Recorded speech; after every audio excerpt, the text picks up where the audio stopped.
Magnus Carlsen's biggest controversy. What really happened?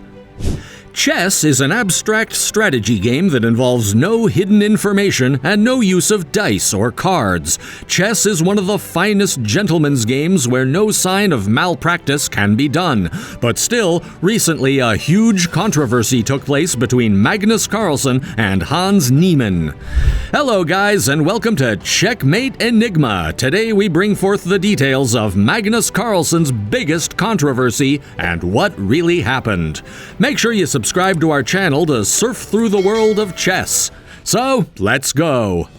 Carlsen was the world chess champion and the player with the highest rating as of 2022. In July 2022, Carlsen declared he would not play Jan Nepomniachtchi for the right to defend his title as the world chess champion while reiterating his ambition to compete in tournaments and carry on as a professional chess player. Niemann was ranked in the top 50 players overall and in the top 10 junior chess players in the world at the time. He had played a lot of games during the previous 3 years, and his ELO rating had increased quickly, going from 2,500 to 2,600 in just 3 months. Niemann and Carlsen both participated in the FTX Crypto Cup, a live fast tournament held by Chess24 in Miami in August. In a 4-game encounter on August 16th, Niemann defeated Carlsen in the opening game with the black pieces. When contacted for a post-game interview after the match, he responded that chess speaks for itself. He then proceeded to drop the following 3 games against Carlsen.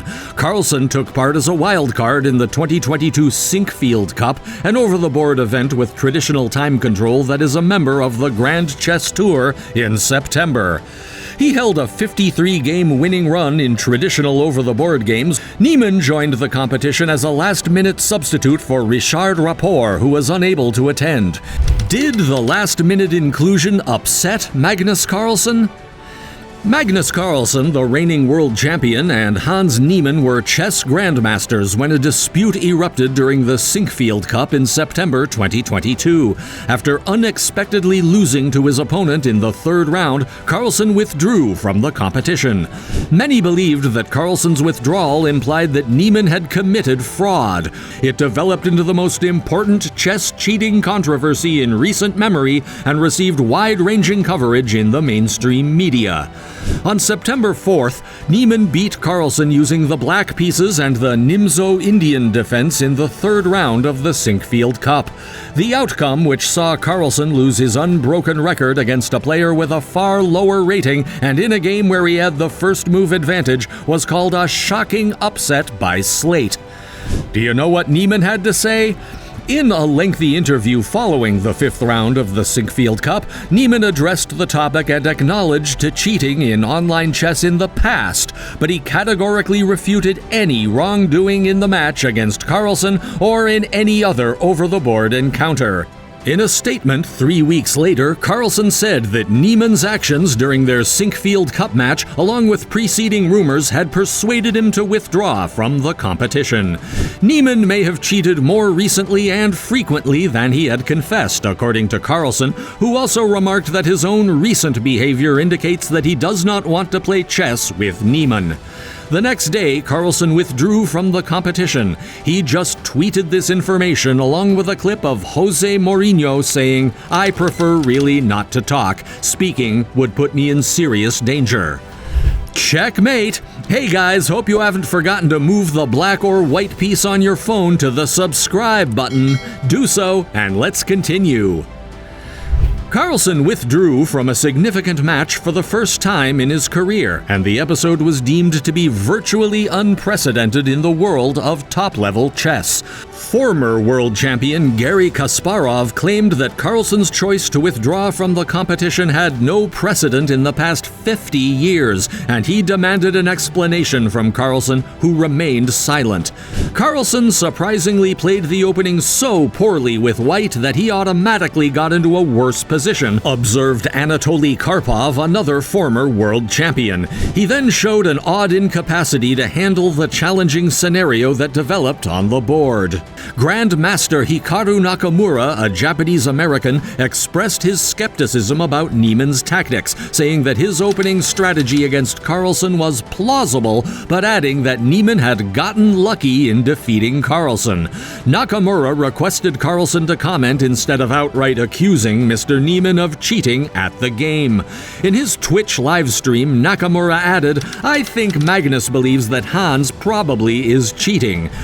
Were the reactions and suspicions over? Social media was the source of an unfounded report that Niemann may have used wireless anal beads to cheat during the Sinkfield Cup chess competition. They claimed that these beads vibrated to indicate which action was appropriate. Despite the fact that none of the accusations have provided any evidence, Elon Musk tweeted his support for the hypothesis, saying, "Talent hits a target no one else can hit. Genius hits a target no one can see." Schopenhauer. He made light of the fact that rubber gloves snapped before chess match cavity searches, which prompted other online users to accuse Niemann. In response to these accusations, Niemann admitted that he had previously used an internet chess computer during games, which was against the rules. In a post-game interview with St. Louis Chess Club during round 5 of the same competition, Niemann described 2 instances in which he had cheated online in unrated games with no stakes, but he swore that he had never done so again. Carlsen made a public remark on the topic on Twitter on September 26th. He acknowledged that Niemann's last-minute selection in the Sinkfield Cup had given him second thoughts about competing. Carlsen stated that he believed Niemann had cheated more frequently and more recently than he had publicly admitted. Was the withdrawal conventional? The Sinkfield Cup, held at the St. Louis Chess Club, whose executive director Tony Rich said in a statement, "A player's decision to withdraw from a tournament is a personal decision, and we respect Magnus's choice." The St. Louis Chess Club was asked to introduce a 15-minute delay to the live broadcast that day by anti-cheating arbiter David Sedgwick. Hans Niemann, one of the 10 players competing in the Sinkfield Cup, had the lowest rating and the lowest chance of surprising the world champion. But he still did. In fact, he was the first chess player in more than 2 years to defeat Mr. Carlsen with the black pieces in a traditional over-the-board or in-person game. What were the consequences that Niemann had to face? After Carlsen withdrew from the Sinkfield Cup, Chess.com removed Niemann off their platform. The head of FIDE, the organization that governs chess internationally, censured Carlsen for his behavior while also acknowledging his worries about chess cheating. Following Carlsen's allegations of possible cheating and Niemann's answer, FIDE started an inquiry. Carlsen and Niemann were slated to face off once more on September 19th in the Julius Baer Generation Cup, an online competition run by Chess24 and a stop on the Champions Chess Tour. He started the game, faced Niemann, and made one move before quitting and turning off his webcam. Was it the right decision from Magnus Carlsen? On September 21st, following the conclusion of the tournament's preliminary stages, Carlsen responded to a query from the broadcast of Chess24 regarding the reason behind his forfeiture, saying, "Unfortunately, I cannot specifically remark on it, but people may make their own conclusions, and they surely have. Niemann's performance really pleased me, and I believe his tutor, Maxim Delugi, must be doing a tremendous job." Delugi has previously been accused of cheating on Chess.com, which Carlsen brought to light. Carlsen won the competition on September 25th after defeating Arjun Ergassi in the second final game. In his final interview before the event, Carlsen promised to make a remark on the topic soon. On October 20th, 2022, Niemann filed a lawsuit for slander and illegal collaboration against Carlsen, his business Play Magnus Group, Chess.com, Chief Chess Officer Daniel Wrench of Chess.com, and Grandmaster Hikaru Nakamura. Yes, folks, it's Checkmate. Thank you for watching this video, and as we have to play more exciting chess matches, why don't you compete with us by hitting the subscribe button of Checkmate Enigma so that we can play a lot more games.